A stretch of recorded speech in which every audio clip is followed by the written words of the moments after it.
नमस्कार, दिन भर की बड़ी खबरों में आपका स्वागत है। मैं हूं परवीन शेख।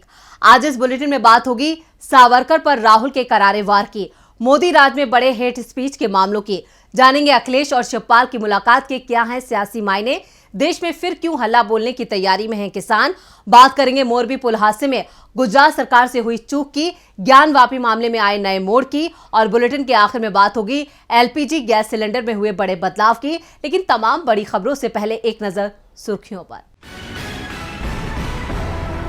कांग्रेस की भारत जोड़ो यात्रा का 71वां दिन पूरा। आज राहुल गांधी के साथ पैदल मार्च करती दिखी अभिनेत्री रिया सेन। यात्रा में शामिल हो रहे हैं बॉलीवुड के दिग्गज।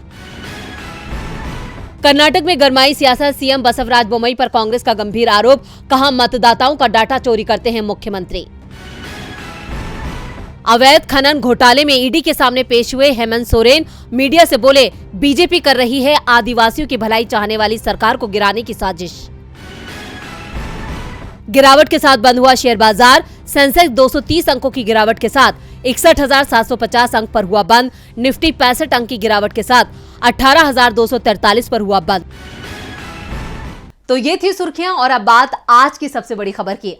राहुल गांधी इस वक्त महाराष्ट्र में भारत जोड़ो यात्रा निकाल रहे हैं। महाराष्ट्र में हर जगह उनका शानदार स्वागत हो रहा है। महाराष्ट्र के अकोला जिले में आज यात्रा के 71वें दिन राहुल गांधी ने मीडिया के सवालों का जवाब दिया। मीडिया से बात करते हुए राहुल ने गुजरात चुनाव को लेकर अपने प्लान का भी खुलासा कर दिया। तो वहीं सावरकर को लेकर राहुल गांधी ने कह दी है बड़ी बात। राहुल गांधी की भारत जोड़ो यात्रा इन दिनों महाराष्ट्र में है और इस राज्य में यात्रा को 11 दिन हो चुके हैं। ऐसे में आज राहुल गांधी एक बार फिर मीडिया से मुखातिब हुए। अकोला के महाराष्ट्र में मीडिया से बात करते हुए राहुल गांधी ने एक बार फिर केंद्र की मोदी सरकार पर निशाना साधा। साथ ही आज की प्रेस कॉन्फ्रेंस में राहुल गांधी ने वीर सावरकर का जिक्र भी किया। राहुल गांधी ने मीडिया के सामने वीर सावरकर की अंग्रेजों को लिखी चिट्ठी भी पढ़ी। चिट्ठी पढ़ते हुए राहुल गांधी ने बताया कि अंग्रेजों की मदद की। उन्होंने अंग्रेजों को चिट्ठी लिखकर कहा, सर मैं आपका नौकर रहना चाहता हूँ। ये देखिए, ये मेरे लिए सबसे जरूरी डॉक्यूमेंट है। ये देखा आपने, दिख रहा आपको? और इसमें आप देख लीजिए, ये सावरकर जी की चिट्ठी है जिसमें उन्होंने अंग्रेजों को लिखा है। और मैं पूरी चिट्ठी आपको पढ़नी होगी, देख लीजिए, मैंने हाईलाइट भी कर रखी है, मगर मैं सिर्फ आखिरी लाइन पढ़ना चाहता हूं। अंग्रेजी में लिखी है तो मैं अंग्रेजी में बोल देता हूं। I beg to remain, sir, your most obedient servant, V.D. Savarkar. Hindi में ट्रांसलेशन कर देता हूं, सर मैं आपका नौकर रहना चाहता हूं। ये मैंने नहीं लिखा, ये सावरकर जी ने लिखा है। तो इसको आप पढ़ लीजिए, देख लीजिए। अगर फडणवीस जी देखना चाहते हैं इसको, वो भी देख लें। तो मैं तो इसमें बहुत क्लियर हूं, सावरकर जी ने अंग्रेजों की मदद की थी। इसके अलावा राहुल गांधी ने एक बार फिर किसानों की दुर्दशा का जिक्र करते हुए कहा कि उनकी बात सुनने की जरूरत है। जो खेती करते हैं उनको प्रोटेक्शन देने की जरूरत है, उनको उनकी रक्षा करने की जरूरत है। जैसे कोई परिवार में कोई जो ब्रेड अर्नर होता है वो जरूरी होता है, उसकी प्रोटेक्शन करने की जरूरत होती है। वैसे ही हमारा जो किसान है वो देश को भोजन देता है। आजकल हमारी मेंटालिटी, सरकार की मेंटालिटी कि भाई हाँ देखो ये खेती कर रहा है, उसको छोड़ दो, करने दो, सही रेट मिले ना मिले छोड़ दो, कर्ज माफी की जरूरत है नहीं छोड़ो। ये एटीट्यूड बदलना पड़ेगा। इतना ही नहीं, राहुल ने एक बार फिर केंद्र सरकार को आड़े हाथों लेते हुए उनकी खराब नीतियों का जिक्र किया। उन्होंने बेरोजगारी, महंगाई जैसे तमाम मुद्दों का जिक्र करते हुए कहा कि देश समस्याओं से जूझ रहा है। ये समस्याएं बीजेपी सरकार की विफल नीतियों का नतीजा है। ये यात्रा हर समस्या को प्रमुखता से उठाने का मंच है। हम इन मुद्दों पर युवा, महिला, किसान, मजदूर और आम जन के साथ हैं। साथ ही राहुल गांधी ने कहा कि ये भारत जोड़ो यात्रा नफरत, डर के खिलाफ निकाली जा रही है। वीर सावरकर कितने वीर? दरअसल राहुल गांधी के नेतृत्व में चल रही भारत जोड़ो यात्रा देश में बने नफरत के माहौल को मिटाने के लिए हो रही है। देश में नफरत का माहौल बना है, इसका खुलासा केंद्र सरकार की रिपोर्ट में भी हो रहा है, जिसे लेकर आज सुप्रीम कोर्ट ने दिल्ली, यूपी और उत्तराखंड सरकार को भी फटकार लगाई है। तो क्या कहा है सुप्रीम कोर्ट ने, देखते हैं इस रिपोर्ट में। राहुल गांधी पिछले 2 महीने से देश में पैदल मार्च कर रहे हैं।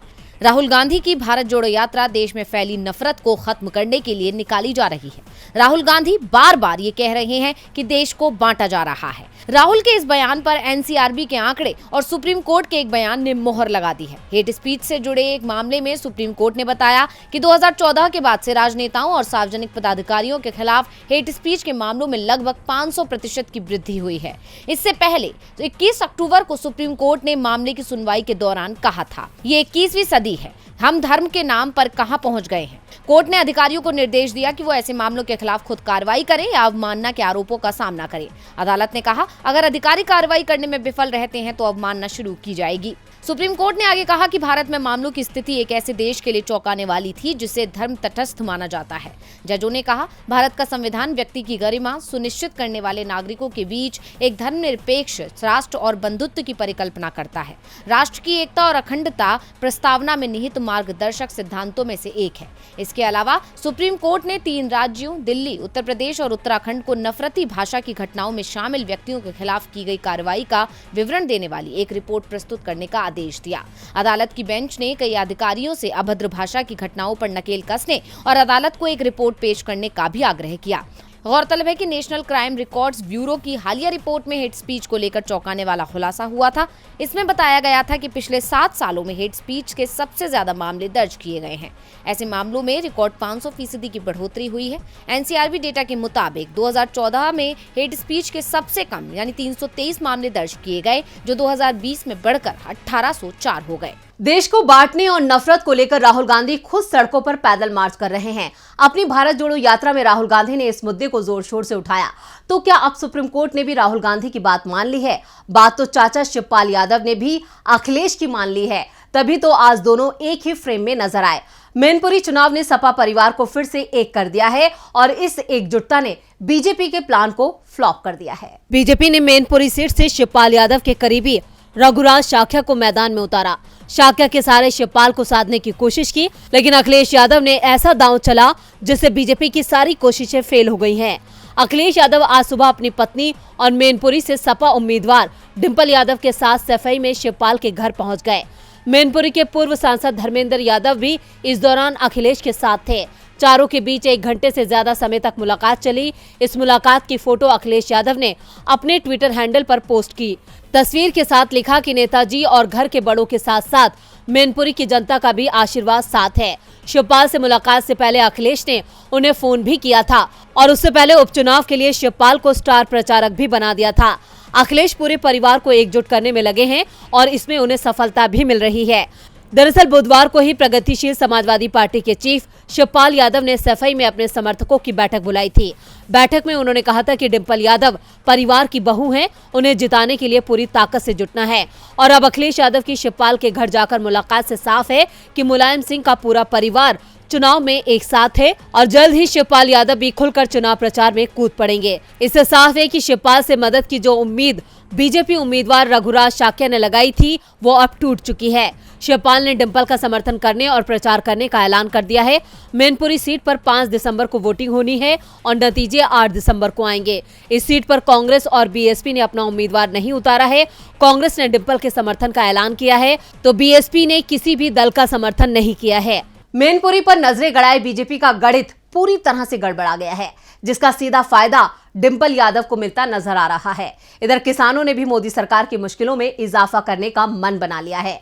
किसानों के दबाव में केंद्र की मोदी सरकार ने कृषि कानून तो वापस ले लिए, लेकिन किसानों की दूसरी मांगों को लिखित आश्वासन के बावजूद पूरा करने को तैयार नहीं दिख रही है, जिसे लेकर किसानों में गुस्सा दिखाई दे रहा है। और अब किसानों ने नए सिरे से केंद्र सरकार के खिलाफ आंदोलन छेड़ने का ऐलान कर दिया है। 1 साल पहले 19 नवंबर को पीएम मोदी ने देश को संबोधित करते हुए कृषि कानून वापसी का ऐलान किया था। इसके बाद किसानों की दूसरी मांगों को भी जल्द पूरा करने का लिखित में आश्वासन दिया गया। केंद्र के लिखित आश्वासन के बाद किसानों ने अपना आंदोलन स्थगित कर दिया, लेकिन अब किसान खुद को ठगा मान रहे हैं, क्योंकि मोदी सरकार ने किसानों की किसी भी मांग को पूरा नहीं किया है। किसानों के संगठन संयुक्त किसान मोर्चा ने मोदी सरकार पर धोखा देने का आरोप लगाया है और नए सिरे से किसान आंदोलन शुरू करने का ऐलान कर दिया है। ऐसे एसकेएम ने कहा कि किसान संगठनों की 8 दिसंबर को बैठक बुलाई गई है। इस बैठक में किसान आंदोलन की रणनीति पर विचार किया जाएगा। इससे पहले 19 नवंबर को फतेह दिवस या विजय दिवस मनाया जाएगा, क्योंकि पिछले साल इसी दिन पीएम मोदी ने कृषि कानून वापस लेने का ऐलान किया था।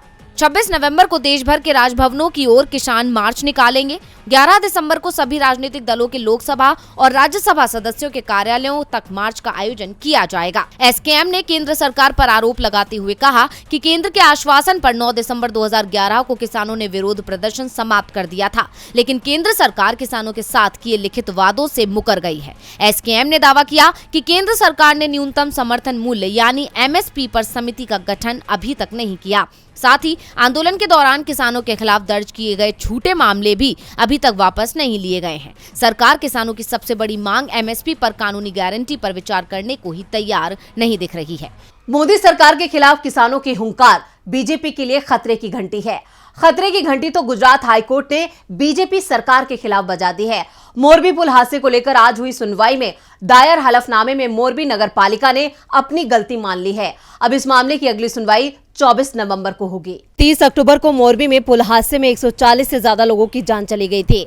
अब इस मामले पर गुजरात सरकार की मुश्किलें बढ़ गई हैं। गुजरात के मोरबी पुल हादसे मामले में मोरबी नगर निगम ने अपनी गलती मान ली है।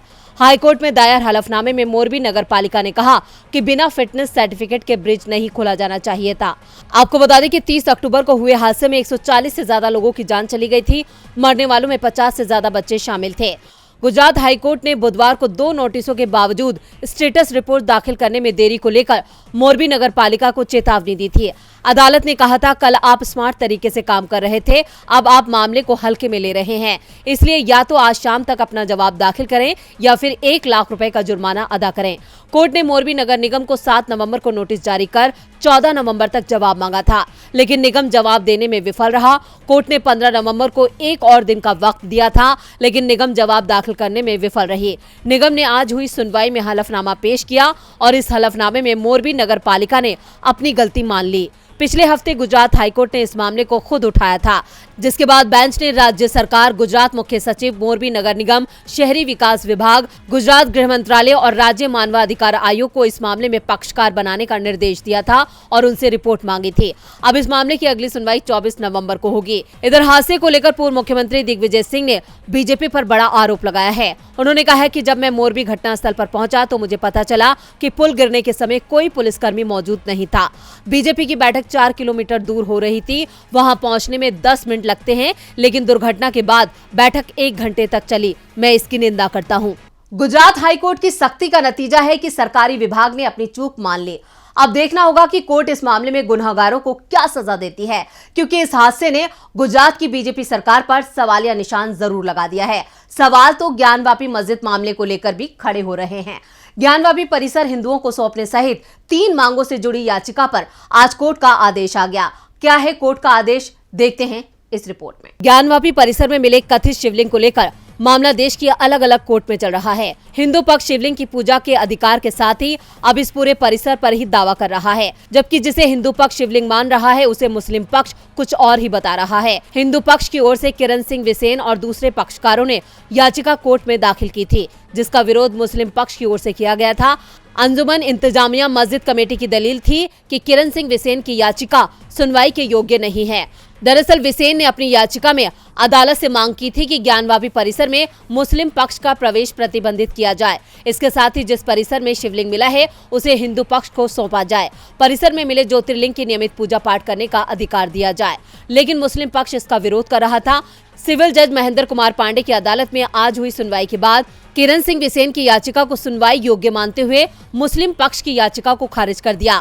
यानी अब ज्ञानवापी परिसर में मिले शिवलिंग विवाद पर वाराणसी की जिला अदालत सुनवाई करेगी। विश्व वैदिक सनातन संघ के एडवोकेट अनुपम द्विवेदी ने बताया कि अदालत में सुनवाई की अगली डेट 2 दिसंबर तय की गई है और इसी दिन सुनवाई के दूसरे मुद्दे भी तय हो जाएंगे। इस बीच सुप्रीम कोर्ट ने भी प्लेसेस ऑफ वर्शिप एक्ट यानी पूजा स्थल विधेयक को लेकर सरकार से हलफनामा मांगा है। मुस्लिम पक्ष जिला कोर्ट से लेकर सुप्रीम कोर्ट तक दावा कर रहा है कि ज्ञानवापी मस्जिद का मामला वर्शिप एक्ट में आता है, क्योंकि मस्जिद 1947 से पहले की बनी हुई है, इसलिए इसमें किसी तरह के बदलाव को लेकर कोई भी कोर्ट सुनवाई नहीं कर सकता।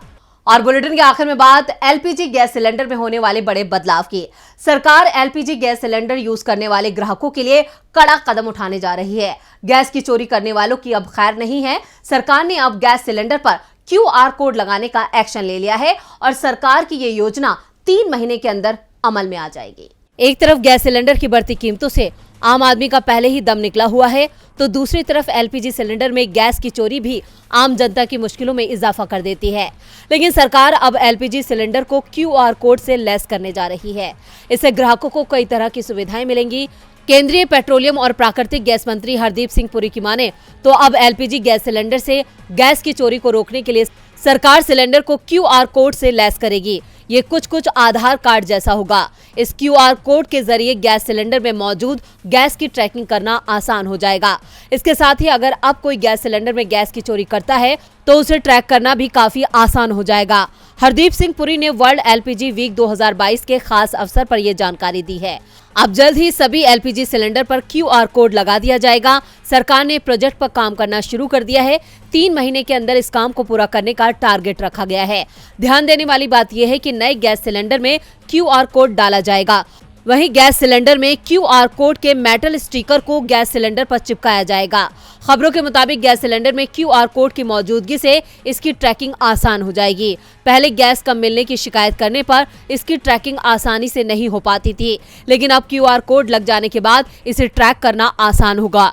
पहले ये नहीं पता चल पाता था कि किस डीलर ने गैस सिलेंडर को कहां से निकाला और किस डिलीवरी मैन ने उसकी डिलीवरी ग्राहक के घर पर की थी, मगर QR कोड लगने के बाद सभी चीजों की ट्रैकिंग आसान हो जाएगी। इससे चोर आसानी से पकड़ा जाएगा और इससे लोगों के मन में डर पैदा होगा। इससे वो गैस की चोरी करने से बचेंगे। तो आज इस बुलेटिन में बस इतना ही। देखते रहिए DB लाइव। नमस्कार।